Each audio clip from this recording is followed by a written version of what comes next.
this is Katie, and welcome back to That Hygge Life.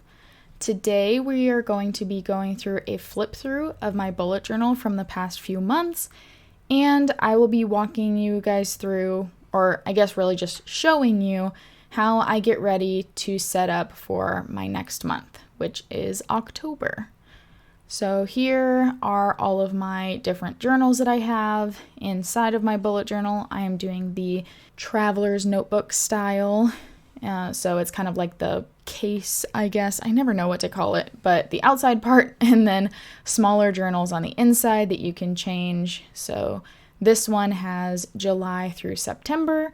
So I have all of my gratitude pages, which I haven't really been journaling a ton in September. So a lot of September will be blank, but that's just how life goes. Sometimes you really follow through and sometimes you don't. After my gratitudes, I have my self-care pages, which are just some self-care ideas that I would like to do that month. Next, we have my cleaning pages. I'm not going to carry those over because I just do them all in my schedule anyway, so it doesn't really make a lot of sense to keep that in. Next are my trackers. I track my rings on my Apple Watch, so like calories, move, stand.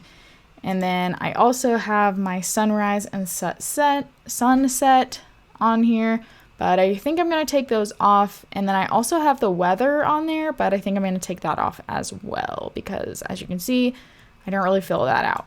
Next are my moods, my mood trackers.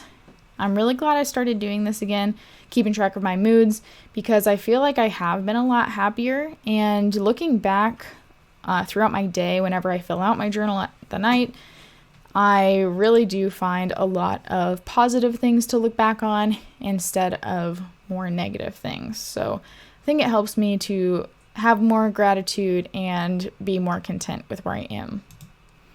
Next is my sleep log. I like to track my sleep because I have a lot of anxiety and depression, and making sure I get enough sleep really helps with those. Next are my intentions. A lot of people also just call this a habit tracker. I like the word intention because I want to live with intention in my life, and these are all really important things to me. I keep a paperclip on here to help me just flip to the next month. So I will take that off and we will go through July.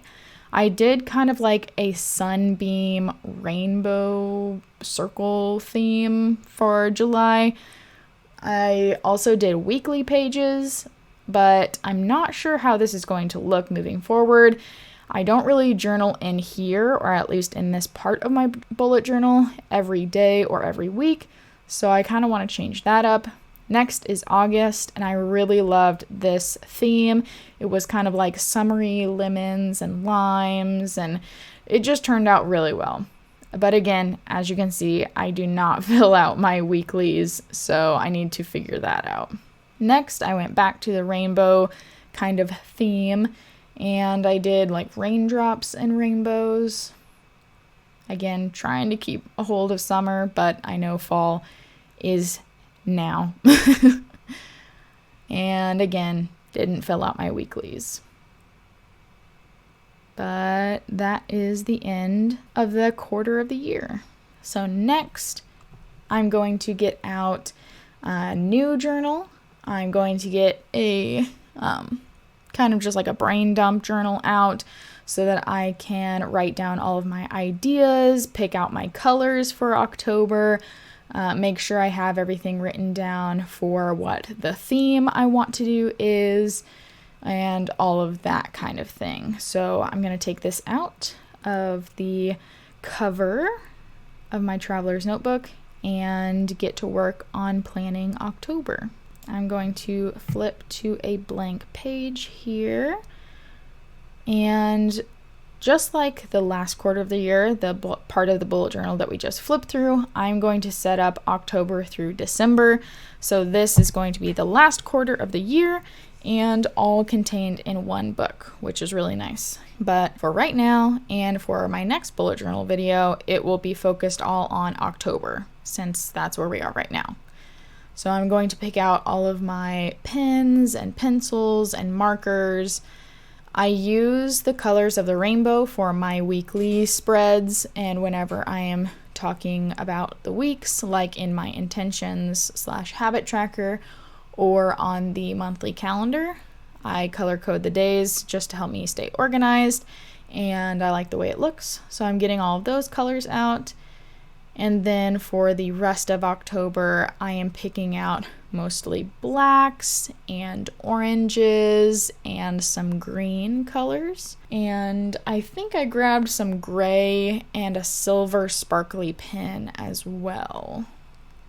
My theme for October is just the classic kind of spoopy October stuff. So pumpkins, ghosts, maybe a skull if I can make myself draw some of those. I try to keep my bullet journal pretty simple, pretty simplistic. I wouldn't call myself a very artistic person. I like crafting and I like putting things together and figuring things out and coloring and stuff, but I'm not very skilled in that. But I don't let it stop me. I do what I can and I make it look how it's gonna look, and that's just how it turns out. I really use my bullet journal for more function.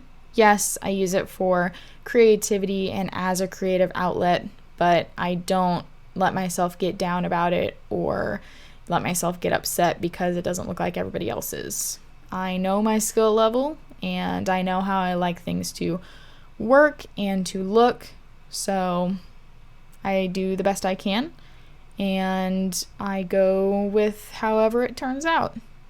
And if I can still write on it and still track the things that I want to track, then it is perfect for me. The rest of the video, I'm just coloring on this page, writing things down, planning things, and figuring out how I am wanting my October and the rest of the year to look. So the rest of it is just going to be sped up to my little background music. So enjoy that, and I will see you guys in the next video. I hope you guys enjoy, and until next time, remember, the world needs you. Keep going, keep dreaming, keep reaching your goals. Bye.